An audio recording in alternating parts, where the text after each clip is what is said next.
Boa noite aos que chegaram depois de ter começado a nossa reunião. Nós estaremos hoje contando com a presença do Hélio Tinoco Reis, que fará a nossa palestra, e ele vai falar para nós: depressão, entendimento e tratamento espírita.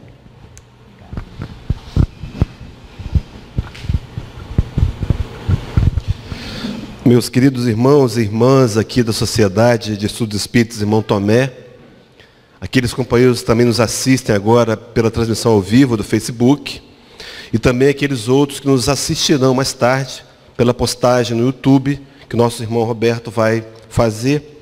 Uma boa noite a todos nós. Que nós possamos ter daqui momentos muito especiais que nos auxiliem a compreender melhor a visão espírita com relação à depressão. Eu queria começar essa palestra, meus irmãos, relembrando uma das falas de Jesus, talvez uma das mais tristes de todas elas. Era o final de um dia de trabalho do Senhor, e ele teria estado ali na região da Galileia, curando, atendendo pessoas, e no final da tarde, ele está em Jerusalém, resolve subir até uma montanha, para que ele pudesse estar a sós e orar. A intenção era aurir forças, porque ele sabia que nos próximos dias ele passaria pelo martírio da crucificação. Queria abrir aqui um parênteses dentro da história inicial. Se o Nazareno necessitava, meus irmãos, buscar em oração forças do alto, imaginemos nós, seres ainda tão distantes do aprendizado do amor. Mas o fato é que ele sobe até aquela montanha. E como é final da tarde, algumas lâmpadas, lampiões e candeias de Jerusalém começam a ser acesas. E talvez a brisa do deserto, aquele vento mais frio da noite, começa a balançar as chamas. E ele enxerga um grande balé de luzes. E faz uma das declarações mais tristes que nós ouvimos dos lábios do Senhor. Ele diz: Jerusalém, Jerusalém, que mata os profetas e apedrejas aqueles que te são enviados. Quantas vezes quis eu fazer como a galinha faz com seus pintinhos? Abraça, aquece, protege, acolhe, e arremata dizendo: mas vós não o quisestes. Meus irmãos, até quando nós vamos optar pelo caminho da dor? Só há dois caminhos, só há dois caminhos.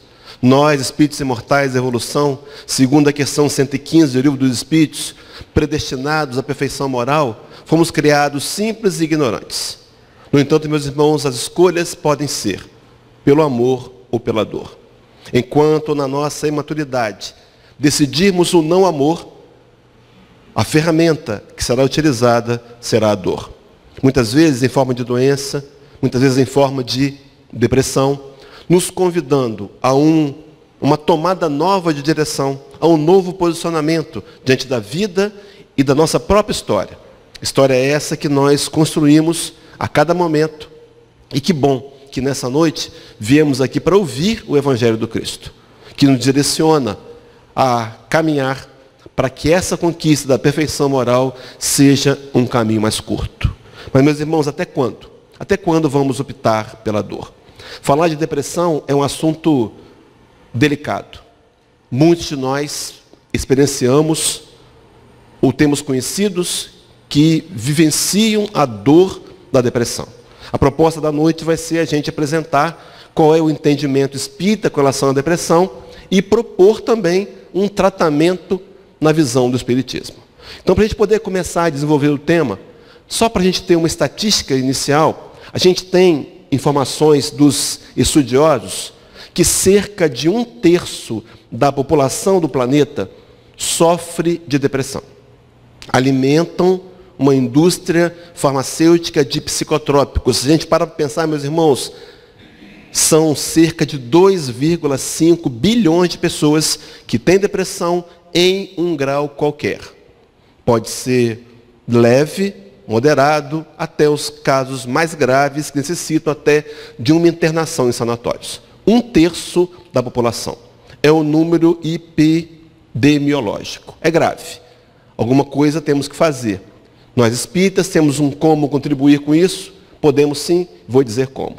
Mas a perspectiva ainda é mais complicada quando os estudiosos afirmam que um outro terço da população já sofreu de depressão em algum momento, em um grau qualquer.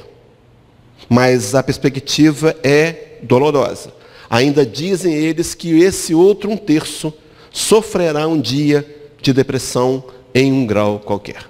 Então, meus irmãos, depressão é uma doença comum. Há um tempo atrás, nos envergonhávamos de procurar, por exemplo, um psiquiatra. Havia uma resistência, havia comentários que não eram muito amorosos, não é?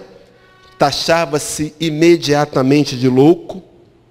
Mas, na verdade, a depressão é uma doença mais comum do que a gente pensa.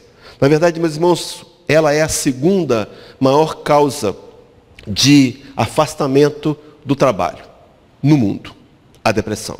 Se a gente pegasse a depressão e somasse a ansiedade, a gente teria aqui os dois males do século. Doenças emocionais, psicológicas, que não têm uma visibilidade no envoltório físico, mas que são extremamente graves e podem estar fazendo parte da nossa história de hoje. E a proposta do Espiritismo é apresentar um tratamento. Mas primeiro, vamos buscar o entendimento, não é? E para começar a buscarmos o entendimento, eu coloquei aqui o relógio do nosso irmão Tomé, e aí são 8h09, está bem perto do relógio. Todas as vezes que nós vivenciamos o amanhã, que a nossa mente vaga para o futuro, e nós queremos viver por antecipação, a gente trabalha a ansiedade.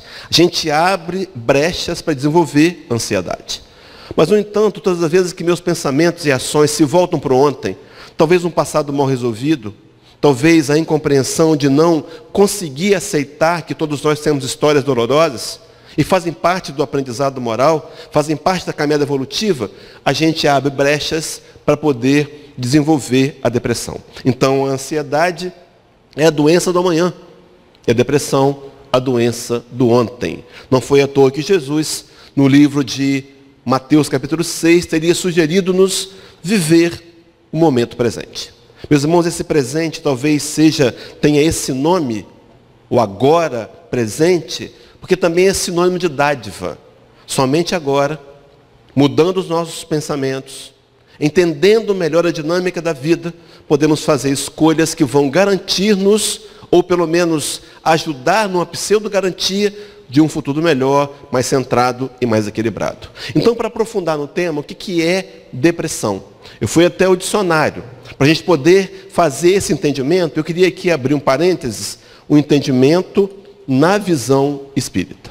Nós não temos nenhuma ligação com a área médica, é claro que pesquisamos também lá, nas questões da medicina, mas o entendimento a ser trazido aqui será algo básico. Será um entendimento que vai apresentar um quadro geral, um quadro da doença, numa visão mais ampliada. Para quê? Para a gente poder, compreendendo melhor, entendendo melhor a depressão, verificar se ela não está presente em nós, em um grau qualquer. Ou se não está em alguém que nós convivemos e que dessa forma possamos também estender uma ajuda. Oferecer o conhecimento. Mais tarde eu vou falar então do tratamento, para que essa pessoa possa vencer uma doença que é real e extremamente torturante. Mas avançando então no nosso conhecimento, nossa informação, essa depressão, eu fui até o dicionário e o conceito é abatimento, enfraquecimento, físico ou moral, desânimo, esgotamento. Então as pessoas estão desestimuladas, quanto maior o grau de depressão, a fazerem qualquer coisa. Há pessoas que para saírem da cama lutam arduamente, fervorosamente, e muitas vezes não conseguem. Então, dependendo do grau, é um esgotamento profundo. Essa depressão que gera esse esgotamento, ela tem alguns sintomas comuns. Eu vou apresentar aqui 3 sintomas, não querendo esgotá-los, mas os 3 mais comuns. E eles são, o primeiro deles a ser citado aqui, um sentimento de tristeza por tempo prolongado e na maior parte do tempo. Muitas vezes, meus irmãos, por uma causa não aparente, uma causa que não existe.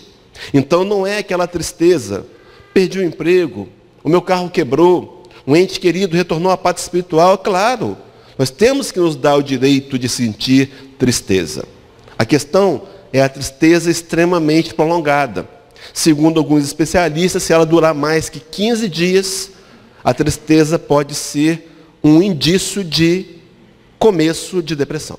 Então, o primeiro sintoma é essa falta, essa tristeza profunda, muitas vezes sem explicação. O segundo sintoma mais comum também é a perda de prazer ou interesse pela vida. A medicina chama de anedonia.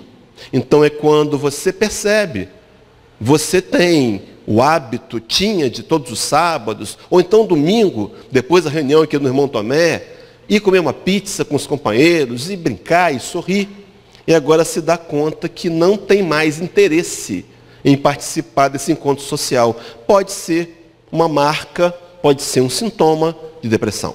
E o terceiro e último sintoma mais comum é uma constante sensação de cansaço e fraqueza. Uma falta de energia. Não é aquela falta de energia comum que você está, por exemplo, no ponto do ônibus, quando tem ônibus, e o ônibus vem e você corre para pegá-lo, e dá aquele cansaço, aquela fadiga. Não, é algo diferente. Você percebe que tem a ver com o emocional. É um profundo desânimo. 3 sintomas mais comuns. Quando encontrei o desânimo, meus irmãos, desânimo é uma palavra que se deriva de ânimo. E ânimo vem de ânima, que significa alma. Então a depressão, sem medo algum de errar, é a doença da alma. Então a depressão, ela se aloja, guardem isso, porque eu vou usar daqui a pouco mais na conclusão da palestra. A doença da depressão se aloja na alma. Muitas vezes o corpo está em estado perfeito. Seus exames não detectam nenhuma anormalidade. Mas a depressão na alma se faz presente. Mas ela tem também implicações físicas, as chamadas doenças psicossomáticas, que são construídas a partir de um processo depressivo. Então, os depressivos podem gerar uma doença. Até porque, no fundo, vou explicar por que mais tarde, elas têm uma vontade de morrer. Então, muitas vezes, nós trabalhamos inconscientemente para sabotar a nossa saúde e a nossa paz. Se construímos uma doença, conseguimos sentir as chamadas doenças psicossomáticas que podem levar à morte. Interessante, meus irmãos, que a depressão, ela tem sinais. O corpo, essa máquina perfeita, apresenta sinais quando as coisas não estão indo muito bem. Eu encontrei num site da internet chamado minhavida.com.br. Esse site é interessante, ele fala de alimentação e apresentou ali 8 sinais de alerta que, combinados, podem nos ajudar a refletir e pensar: será que eu não estou vivenciando uma depressão? Então eu vou apresentar rapidamente os 8, porque a intenção aqui é falar do tratamento, mas tem que falar de doença primeiro.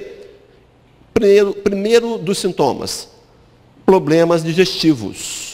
Então, dor no estômago, uma azia, má digestão, pode ser o seu corpo dizendo para você que algo está errado com a sua estrutura social, com a sua vida. Talvez um excesso de trabalho, talvez dificuldades de relacionamentos que precisam ser discutidas e não proteladas. Além disso, o segundo sintoma, ali 7 traz para frente, é dor de cabeça. Não a dor de cabeça que hoje se tornou comum. Nós hoje vivemos num mundo onde a maioria tem dor de cabeça. Até porque a gente trabalha diante de uma tela.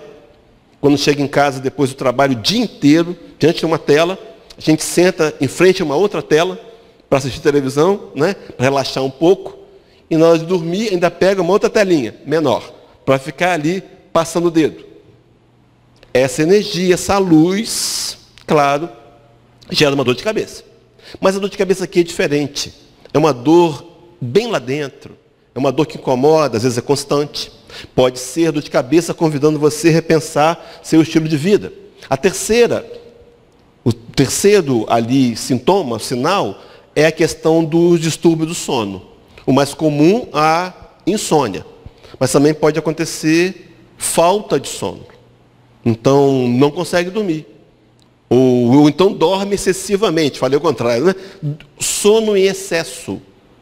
Pode ser também o seu corpo convidando a refazer, repensar. O quarto ali, tensão na nuca ou nos ombros. Então você está constantemente girando o ombro, alongando o pescoço. Não estou afirmando que quem faz isso tem depressão. Os sintomas combinados podem nos levar a entender e estar vivenciando um estágio de depressão. Estão entendendo, meus irmãos? Estão compreendendo? O quinto, que ele é quarto, traz para frente, é a questão do cansaço ou fadiga já citado aqui. O sexto são distúrbios, mudanças no apetite e no peso. Então você começou a comer demais ou perdeu a fome. Ou então começa a engordar sem uma causa, sem ter um motivo. Porque se você comer pipoca e Coca-Cola, vai engordar. Inevitavelmente. Mas você não comeu. Então você engordou? Pode ser o seu corpo dizendo, olha, algo está errado. Você precisa reservar mais tempo para a família. Você tem que desacelerar. Talvez a sua meta de conquista seja um pouco elevada. Então, seu corpo tentando dizer que algo está errado. O sétimo ali, e de trás para frente, o segundo, dores no corpo. Então, qualquer dor. Até ontem, seu dedão do pé não estava doendo, agora está doendo, o dedão do pé incomodando. Pode ser o seu dedão do pé querendo dizer que algo está errado com a sua estrutura social. E o último, primeiro e o último ali, a questão da imunidade baixa. Todo mês pegando uma gripe, ou então uma gripe seguida da outra, pode ser. Então, esses sintomas todos, meus irmãos, nos convidando a fazer um autoexame. Esse autoexame para nos levar a uma tomada de consciência. Porque se nós não tomarmos consciência que o problema está em nós, não vamos tentar resolvê-lo. O que acontece é que nós aprendemos na nossa história, isso faz parte do psiquismo das gerações, nós aprendemos a fingir que nada está acontecendo. Nós negamos. É sempre uma culpa do outro, ou nós não estamos sentindo, fomos mal interpretados. Mas aqui a proposta é fazer um autoexame, para a gente entender que se há depressão em nós, há um tratamento que pode ser realizado. E o proposto aqui vai ser pelo Espiritismo. Então essa depressão, ela tem causas. Eu vou apresentar aqui 3 causas também, na visão do Espiritismo. 2 nós já conhecemos, mas a terceira talvez seja uma novidade, ou então nós não tenhamos entendido por completo. A primeira causa mais comum de depressão são as chamadas físico-orgânicas. Então, o organismo físico está com uma dificuldade, uma debilidade de alguma substância, de um neurônio ou de um hormônio, e ele reage de forma depressiva. O segundo são as chamadas socioemocionais. Vou trabalhar cada uma delas rapidamente. E a terceira e última, e aqui para a gente, mais importante, as depressões de fundo espirituais. Vamos trabalhar cada uma delas? Vamos começar com as físico-orgânicas. São disfunções hormonais ou de neurotransmissores. Podem ser serotonina, dopamina, beta-endorfina, adrenalina e outros tantos, que podem estar em deficiência ou excessos. Então você vai até o médico, ele detecta a ausência de uma substância qualquer necessária à harmonia da vida, te oferece essa substância, você vai utilizar dela via oral, e aí você vai reequilibrar os níveis dessa substância e a depressão desaparece. Mas nem sempre isso acontece. Então, se isso não acontece, é porque a depressão talvez não seja físico-orgânica. Nesse estado de depressão físico-orgânica, não que não aconteça nas outras, mas na físico-orgânica mais comum, a gente tem a presença do toque, que é o transtorno obsessivo-compulsivo. Pessoas que repetem constantemente uma ação. São aqueles que lavam as mãos para lavar as mãos, não é? O toque. Então, se você observar uma atitude repetitiva, meio que insana e não muito lógica, pode ser depressão e pode ser físico-orgânica, ou pode ser uma das outras. Além disso, a gente tem a aparição aqui da bipolaridade, que é aquela alteração de humor que muitas vezes é súbita. Ela passa de uma fase melancólica para uma fase de euforia. O período entre uma e outra não há como medir. Pode ser algumas horas, ou pode ser meses. De repente você encontra um amigo depressivo, crônico, e ele está muito bem, durante alguns meses, uma fase eufórica. Então você até pensa, nossa, graças a Deus ele conseguiu se curar. Mas mais tarde ele retorna à fase melancólica. Então você vai no bar, vai numa churrascaria ou numa pizzaria com seus amigos, está tudo bem na mesa, de repente um determinado amigo começa a chorar muito. E aí você fica preocupado, porque ele vivenciou naquele momento uma profunda fase melancólica. Às vezes até ele incomoda, não é verdade? A gente até procura algumas vezes pensar assim, nem vou convidá-lo mais, mas aqui, pense melhor nisso. Ele está adoecido. Talvez seja nessa hora que ele mais precise do seu ombro, do seu apoio, do seu carinho e do respeito pela dificuldade emocional que ele está vivendo, que é algo que pode ser tratado. Mas seguindo então essa ideia da primeira física orgânica, coloquei um gráfico na tela, e a gente vai perceber que nesse gráfico ela ocupa, esse tipo de depressão física orgânica, um percentual muito pequeno. Então talvez você foi no médico certo, ele te deu o remédio e não funcionou. Aí o que você faz? Fala mal do médico, vai no outro médico. Só que você chega no outro médico e diz o que você tomou. Ele vai te dar um outro produto, um outro remédio. Também não funciona. Porque talvez a depressão que você vivencie não seja físico-orgânica. Tudo bem até aqui, meus irmãos? Estão me acompanhando? A segunda, mais comum, tipo mais comum, são as socioemocionais. Quero começar aqui com a sócio. É algo cultural. Cultural. Meus irmãos, nós viemos de uma geração, pelo menos a minha, eu estou com 56 anos, aonde nós vivenciávamos uma ideia de, os termos eram, estou na fossa, muitos vão se lembrar disso, dor de cotovelo, é o que hoje foi, numa releitura, a gente encontra nos sertanejos universitários, né? É só choradeira, sofrência, sofrência. De alguma maneira, nós aprendemos lá atrás, que se ficássemos depressivos ou tristes, nós angariávamos a atenção do outro. É inconsciente, não é de propósito, não. Não fazemos porque queremos, não. Mas a gente pensa, sofre. Conheci uma família que a mãe trabalhava muito, muito distante, e a moça, filha, uma das filhas, desenvolveu uma bronquite, porque todas as vezes que ela tinha bronquite, a mãe ficava em casa, ia trabalhar, ficava cuidando dela. E foi algo sério, para desvincular, para poder separar esse comportamento da ação. Então, inconscientemente, ela queria ficar doente, para ter a mãe por perto. É cultural. E algumas vezes, meus irmãos, a gente atrela a essa cultura os atavismos, as falsas crenças. Aquilo que aprendemos ontem. Nós trouxemos, meus irmãos, fica pensando comigo aqui. Nós temos marcas profundas de encarnações, onde a gente foi escravo do berço ao túmulo. O que era que um escravo ouvia?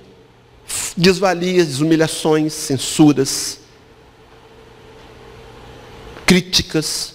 E algumas vezes nós acessamos esse banco de informações, equivocadamente, por alguma razão qualquer, e nos sentimos inferiores. Então essas crenças, se a gente somar a isso as ideias dos hábitos repetitivos, nós vamos sedimentando e aprofundando na doença, na viés do socioemocional. O que é essa repetição de hábitos? Vê se você não faz. Algumas vezes dizemos assim, tudo que eu começo eu não termino. Nada para mim dá certo.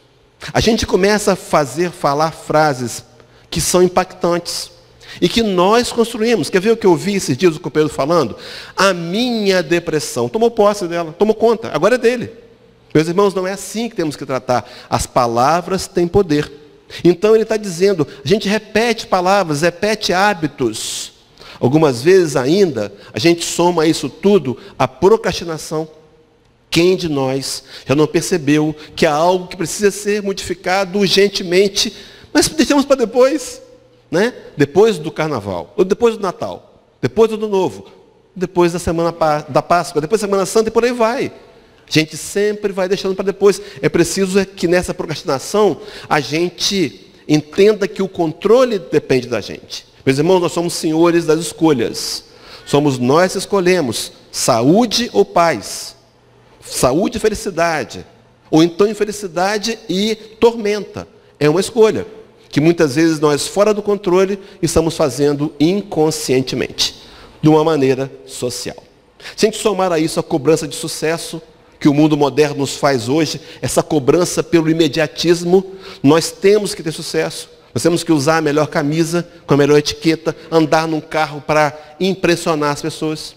Poucos dias atrás eu reouvi um seminário, um companheiro dizendo o que é status. Status é você comprar o que você não precisa, muitas vezes com dinheiro que não tem, para impressionar a quem não interessa. É só para o seu vizinho achar, nossa, como ele é poderoso, não é? Muitas vezes, meus irmãos, vem dessa cobrança de sucesso. Nós criamos um verbo na indústria chamado otimizar. Muitos aqui conhecem. Otimizar significa fazer o máximo da melhor maneira possível no menor espaço de tempo. Isso é desumano, meus irmãos. Exigências desumanas. É preciso algumas vezes a gente repensar qual é a minha meta. Será que a minha meta não está muito elevada? Porque algumas vezes quando eu ajo dessa maneira, com ideias, metas até impossíveis, o que vai acontecer? Eu aciono um lado emocional, eu aciono as frustrações. Chegamos num ponto central da palestra, meus irmãos. Depressão são frustrações acumuladas. É a não aceitação da minha história. Muitas vezes, frustrações irreais. De metas que eu estabeleci, exageradas, ou então que a família estabeleceu para mim. Então esperavam mais do que eu podia dar. E como eu não consegui cumprir com aquele prognóstico, eu me sinto frustrado. E a acumulação das frustrações vão me levar a um sentimento de autodecepção. E aí, alimentando a autodecepção, a gente encontra na base a culpa. A culpa é o menor fragmento de qualquer doença emocional. Não importa qual ela seja. E por baixo da culpa, a baixa autoestima. Então, se eu me sentir culpado, meus irmãos, o que acontece? Eu, de alguma maneira, procuro me punir. E isso é inconsciente. Isso é inconsciente. Então, eu crio mecanismos de sabotagem, de autossabotagem. Então, eu poderia ter passado num concurso público, poderia, eu estudei, me preparei, mas, de alguma forma, no dia da prova eu perco o horário, eu durmo mais do que a cama. Uma sabotagem, porque, na verdade, eu não acredito que tenho direito de ser feliz. Eu não mereço a felicidade, meus irmãos, isso é um engano. Todos nós aqui somos seres criados por Deus, somos seres especiais, seres imortais, que um dia vamos ser perfeitos. Diz Jesus que um dia nós faremos as obras que Ele fez e as faremos ainda maiores. Jesus conhece os nossos sentimentos e corações, Ele sabe da potencialidade que nós temos, mas algumas vezes nós mesmos não acreditamos nisso. E nos sabotamos e fazemos por conta de uma autoestima, de uma baixa autoestima equivocada. Meus irmãos, eu costumo dar esse exemplo. Todos nós somos seres especiais. Quer ver um exemplo disso? Uma prova real, uma prova material. A gente tem hoje no planeta cerca de 7,4 bilhões de espíritos encarnados. Em cada um deles, Deus colocou uma única impressão digital. Não há ninguém que tenha a mesma da sua. Por que será, meus irmãos? Era Deus brincando de perfeição? Não. Ela colocando em você e em mim uma marca humana de que você é um ser especial. Valide isso. Mesmo que o seu discurso interno diga o contrário. Porque é esse discurso interno que tem te levado a sentir depressões. Mas avançando para o nosso raciocínio, essa depressão, então, que surge desse enredo todo, ela tem uma tendência a nos levar a um desejo de autoextermínio, um desejo de tirar a vida, que pode ser gradual ou imediato. Meus irmãos, cuidado com solidão e depressão. E isolamento, cuidado. Depressão, isolamento e solidão são campos férteis para a depressão avançar. Vou trazer o terceiro item aqui, falando de espiritualidade, a gente vai ver aonde que são que os inimigos, nossos inimigos do passado, se utilizam dessa ferramenta do isolamento e da solidão. E as pessoas cometem o suicídio. Essa palestra nós temos no YouTube, quem quiser assistir depois, Suicídio e Espiritismo. E aqui é dito que em 90% dos casos de suicídio, elas foram antecedidas por uma crise de depressão. Então, evite o isolamento e a solidão e busque ajuda. Repetindo, suicídio não é solução. Então, seguindo adiante, meus irmãos, essa naquele gráfico, a socioemocional, ela ocupa um percentual bem considerável. Mas sobra um pedaço grande ali, que é aquela voltada para as questões espirituais. E é essa que eu quero explorar mais. As questões espirituais. Vou trabalhar essa com mais propriedade, porque a gente tem na literatura espírita, e aqui, na introdução do Evangelho segundo o Espiritismo, quando fala do resumo da doutrina de Sócrates, de Platão, é dito lá que o Espiritismo dá a chave das relações que existem entre a alma e o corpo e prova que um reage incessantemente sobre o outro. Então, isso é uma prova científica. A ciência espírita provando em vários adventos, não dá para citá-los aqui, de que há uma relação, a alma e o corpo se entrelaçam. Há uma influência. Quando você está triste, quando está com medo, sente dor no estômago. Não é assim? Há uma relação de sentimento e físico. Mas ele segue dizendo, lança também uma nova visão sobre a ciência, mostrando-lhe a verdadeira causa de certas doenças, dando-lhe meios de combatê-lo. Então ele mostra a influência do mundo espiritual, das escolhas do espírito imortal no mundo físico e dá também a fórmula como combater. Aqui é o importante. E diz assim para finalizar o slide, quando a ciência se der conta da ação do elemento espiritual na constituição orgânica, alcançará melhores resultados. Então, Allan Kardec, em 1864, ele traz à tona a questão do elemento espiritual. Vamos fazer uma ligação com outro texto? Agora, a Revista Espírita, do ano 5 de abril de 1862, 2 anos, portanto, antes do Evangelho. Kardec põe assim, o Espiritismo, que abre horizontes novos a todas as ciências, vem, pois, também clarear a questão tão obscura das enfermidades mentais, assinalando-lhe uma causa a qual até este dia não se teve em conta. Então ele está dizendo das doenças e enfermidades mentais. Naqueles dias, nos dias de Kardec, depressão era chamada de amargura, não de, quem se lembra, me ajuda aí, de melancolia. Estava só testando os companheiros, estavam atentos, hein? Ou foi um lápis de memória mesmo? Melancolia. Mas aqui ele fala em enfermidades mentais. Atualizando hoje, incluiria depressão, ansiedade, síndrome de pânico, medos. Mas ele segue dizendo, causa real, evidente, provada pela experiência e da qual se reconhecerá mais tarde a verdade. Agora observem. Mas como fazer admitir essa causa? Ele vai dizer qual é a causa. Por aqueles que são muito prontos a enviar os hospícios, quem tem a fraqueza de crer que temos uma alma, que essa alma desempenha um papel fundamental nas funções, desempenha um papel nas funções vitais, que ela sobrevive ao corpo e pode agir sobre os vivos. E arremata, graças a Deus, e para o bem da humanidade, as ideias espíritas fazem mais progressos entre os médicos do que se poderia esperar. E tudo faz prever que em futuro pouco distante, a medicina sairá, enfim, da rotina materialista. Eu fico pensando em 1862, um futuro pouco distante, nossos dias, meus irmãos, os médicos hoje, muitos deles, têm, fazendo aquela anamnese inicial, dizem assim, nome, altura, peso, e de repente, a quem você tem que perdoar? Inclui essa pergunta. E quando dizem para a gente, olha, procura a sua religião, é porque algo está grave, né? Algo está grave. Mas já há uma inclusão do elemento espiritual citado por Kardec na medicina atual, que pode contribuir para a gente poder recuperar de qualquer doença, e inclusive aqui hoje, de depressão.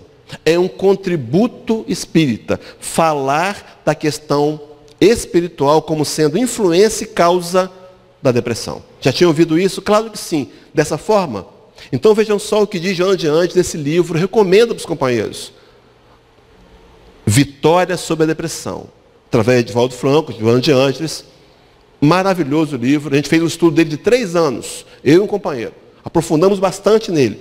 Diz assim a introdução: podemos mesmo asseverar que na maioria dos transtornos depressivos, a causa apresenta-se como de natureza espiritual. Então você veja só, o nosso gráfico ele ocupa um percentual considerável. Então as físico-orgânicas menos, as emocionais, socioemocionais, uma parcela também considerável. Então eu tenho que buscar a ajuda de um terapeuta, de um psicólogo, devo usá-lo, devo buscar um psicanalista, mas se não conseguir resultados, é porque deve ser, com certeza, de fundo espiritual.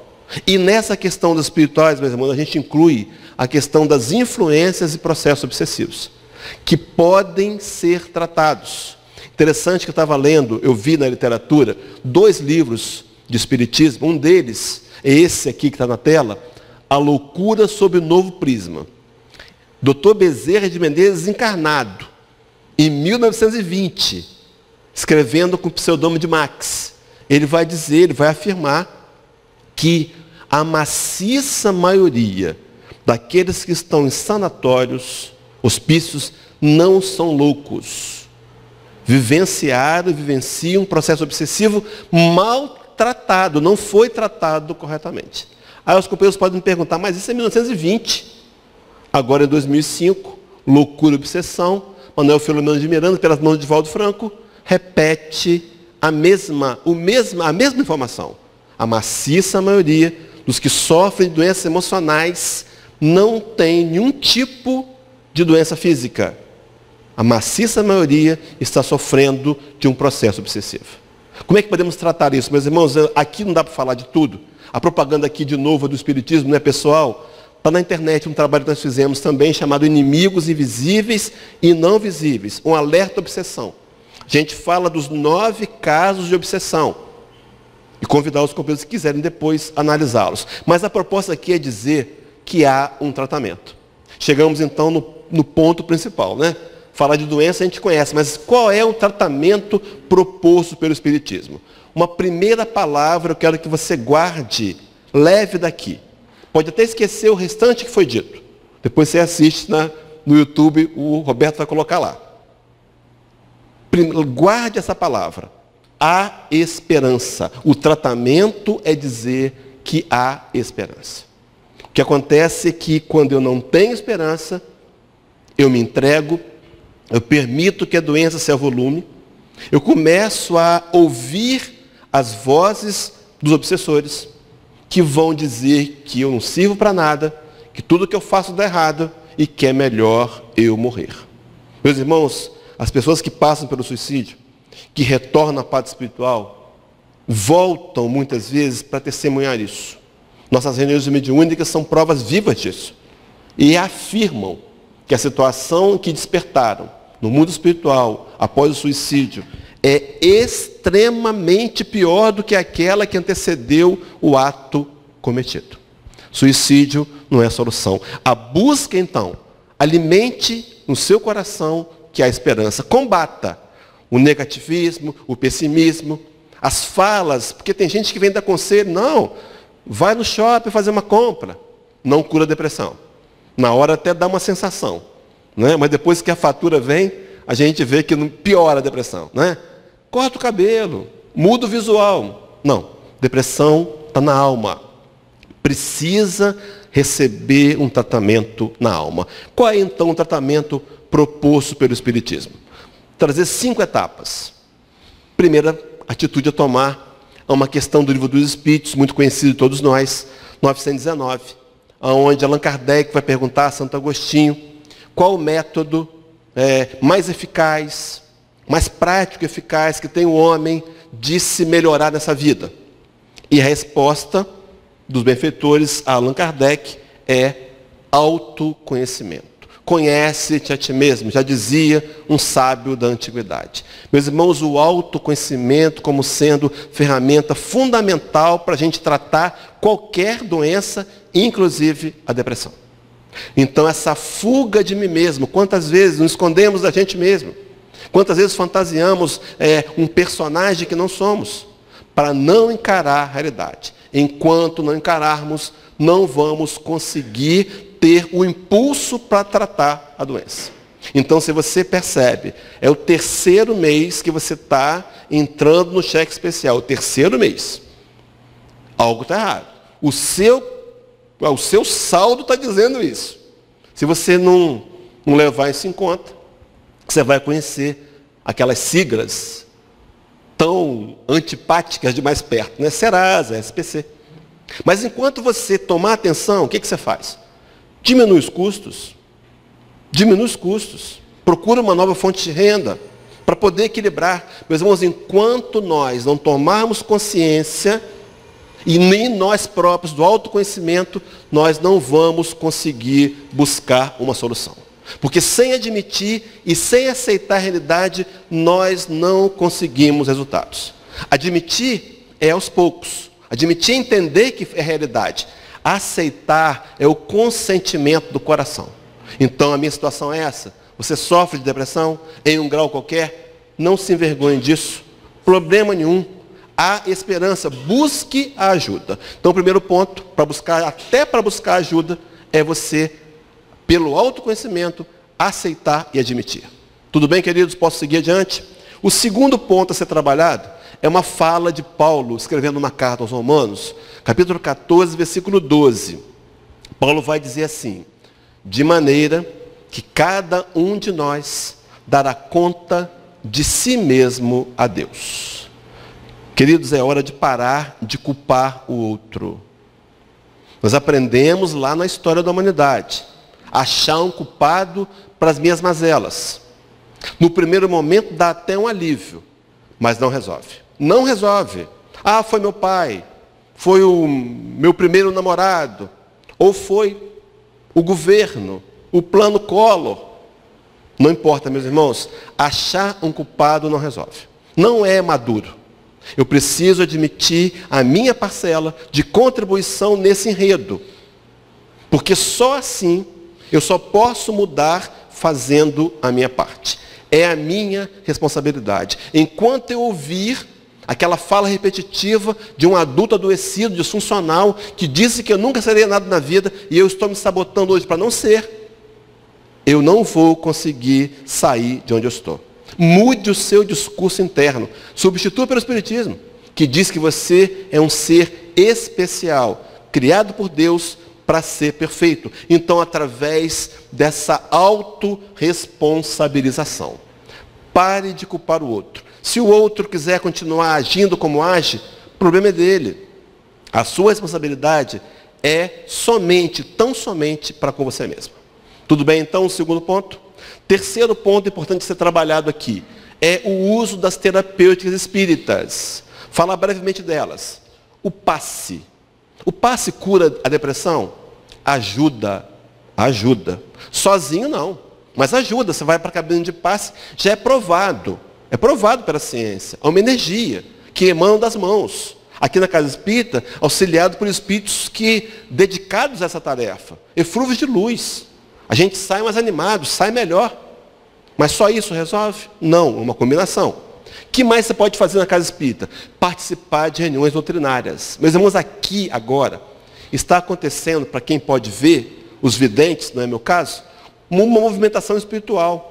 Companheiros estão nos auxiliando agora, ao nosso lado, com o nosso anjo de guarda. Eles conhecem nossos sentimentos. Eles sabem o que você precisa ouvir.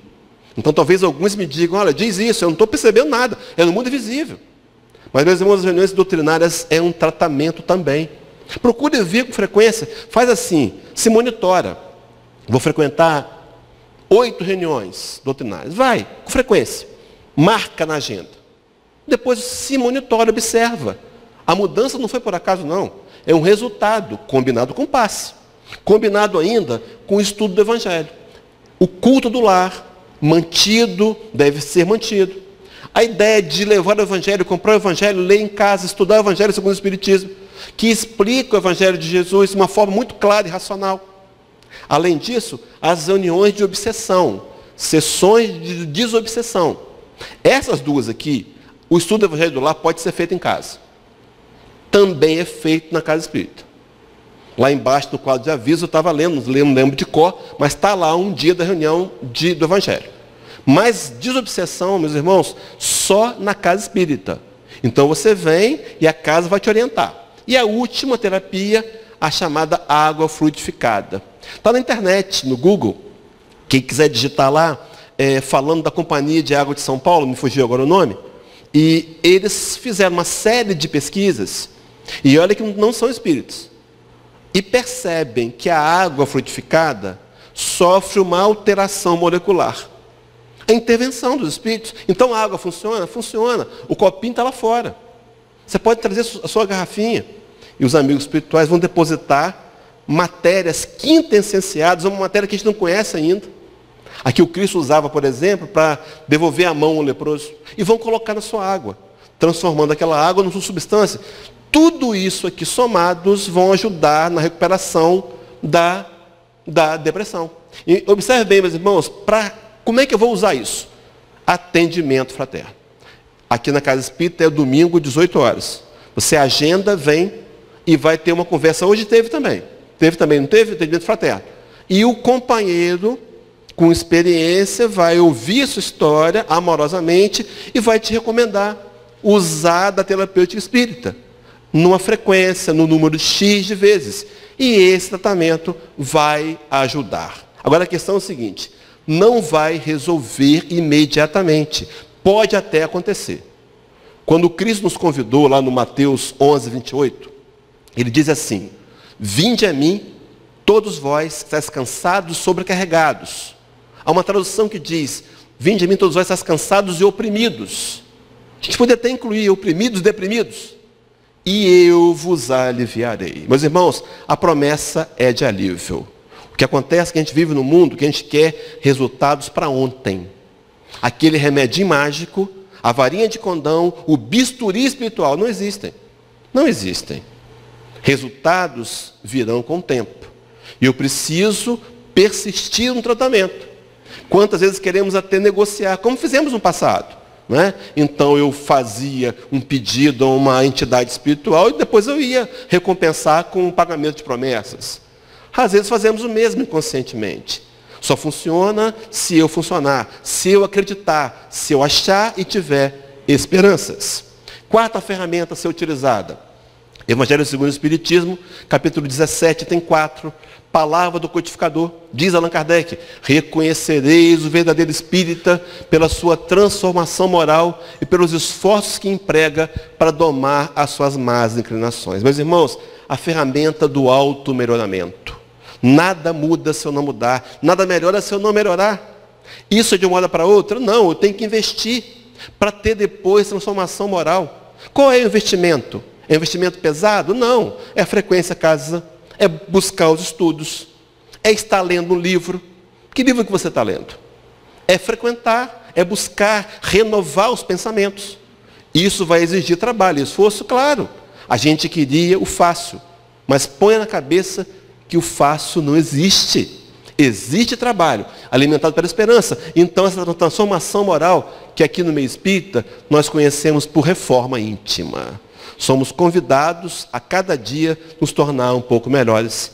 É a fala de Allan Kardec, que não está exatamente assim, mas foi desenvolvida com base no capítulo 17 também do Evangelho segundo o Espiritismo, porém o item 3, quando ele fala do homem de bem, que ele vai dizer que o homem de bem é aquele que hoje procura ser um pouco melhor do que foi ontem, mas amanhã ele haverá de procurar também ser melhor do que foi hoje. Se esse for o nosso propósito, meus irmãos, para eu ser melhor hoje do que foi ontem, eu tenho que ter olhado para ontem.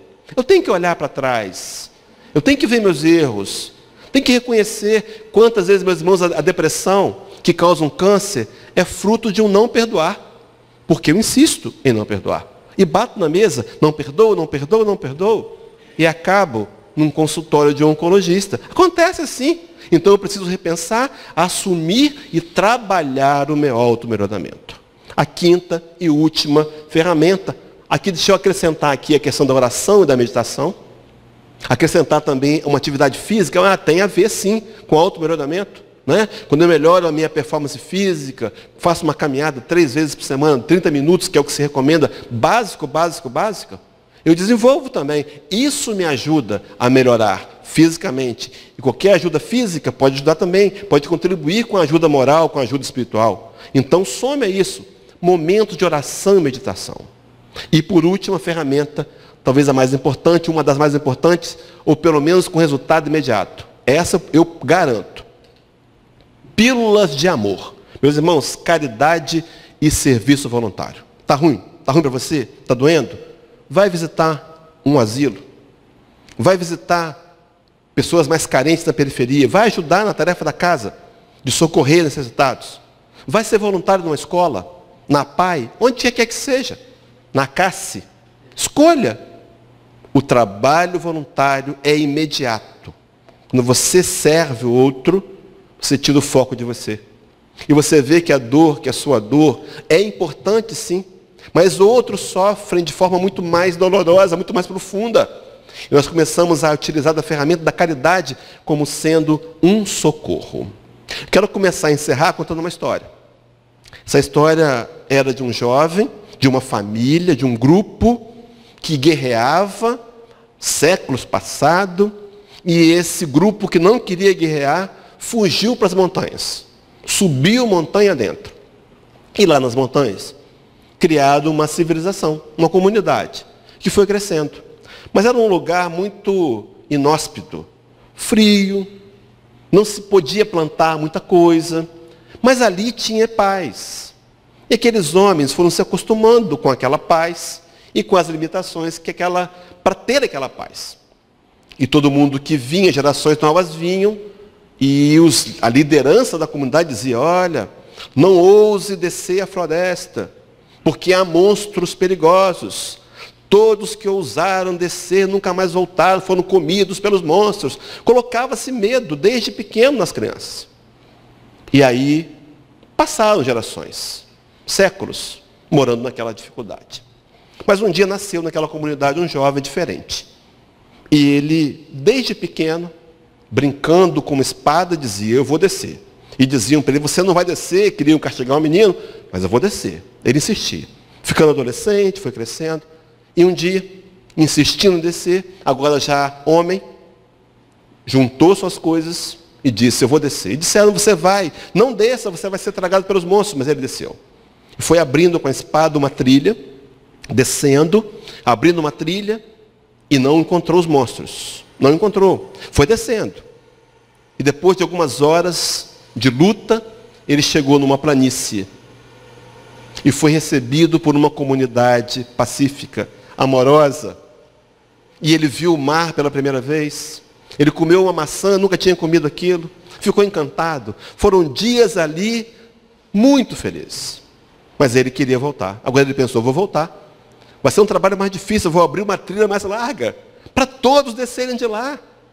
Para viver aqui nesse mundo extremamente melhor. E foi subindo. Foi subindo, subindo. E quando ele chegou no alto, naquela comunidade, foi uma surpresa geral. E muitos ficaram espantados. Muitos correram. Ele disse, olha lá, é diferente. Nós temos paz, vamos descer também. E muitos correram para suas casas, para pegarem seus pertences e descerem. Mas houve um grupo que preferiu ficar. Meus irmãos, muitas vezes nós estamos fazendo aliança com a dor. Estamos escolhendo a dor. Não é que seja de propósito, mas para que a gente possa curar a depressão, é preciso expandir essa visão do ser integral. Nós não somos uma massa de carne. Nós somos um espírito imortal, passando pela experiência humana. Nós temos um lado emocional que tem que ser trabalhado, mas é preciso investir no equilíbrio e harmonia do espírito. Há uma fala do Nazareno, onde ele diz que nem só de pão há de viver o homem, mas de toda palavra que procede da boca de Deus, nos convidando ao alimento espiritual.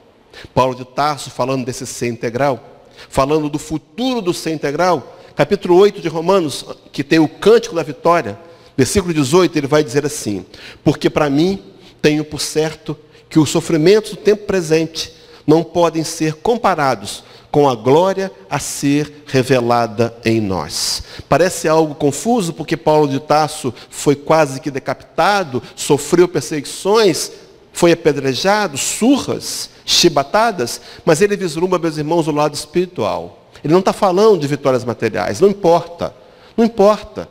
O que importa para a gente vai ser as aquisições que fizermos nessa vida, vencendo, por exemplo, a depressão. Porque serão marcas registradas no espírito mortal que levaremos para a nossa eternidade. Entendem? Então, o que eu estou passando agora pode ser um grande laboratório para eu me sentir vencedor, me tornar vencedor. E mais que isso, construir uma valência para ajudar o outro. Imagina um ex-depressivo estendendo as mãos a depressivos. Existem grupos baseados aí na questão dos alcoólicos anônimos. Aqui em Vitória tem, chama-se Neuróticos Anônimos. Ex-depressivos ou depressivos controlados, ajudando outros depressivos. Nós podemos, meus irmãos, buscar ajuda. Podemos, a Casa Espírita é uma porta aberta para auxiliar, mostrando para a gente que o nosso futuro é glorioso. Então, meus irmãos, esses olhos que estão fechados ali, sofridos, podem ser abertos. Porque lá em Apocalipse 21, versículo 4, uma fala de João Evangelista, falando de Jesus, ele vai dizer: e ele, Jesus, lhes enxugará dos olhos toda lágrima. Meus irmãos, haverá um dia que não haverá mais pranto, nem tristeza, nem luto. Esse primeiro momento da sociedade haverá passado.